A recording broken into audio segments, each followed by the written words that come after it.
kai wato da me kake tunani cewa da kaga na shigo a hankali zan baka ne ka biyo ta koba a hankali to ka san me yasa na sabirbido ka ta nan to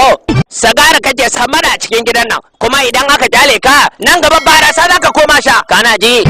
to da ce ko da sau ɗaya ka taba tunanin ka sha giya to a ranar za ka gana a cikin gidan nan ai ba tunani ba ma kana ji giya babu kala wanda ban sha ba gidan nan na rince kai na duro ma ka ta yayyuwa ka sha giya to amma da wasa ka lika hoton gidan yan iskan matan nan to da ce na bayyana to in ka bayyana me za ka yi tambaya ta ma kake yi shashashan banna to ai ko sai da ni komi da komi bari ma ga irin wayan da nake lika ka gani ba ka gani kuma na bi ko'ina na yi fitari a jikin bangon gidan nan ka biyo ni kai min da abin da za ka yi min za ka yi ya sai an jima dama ya ka muke so sai ka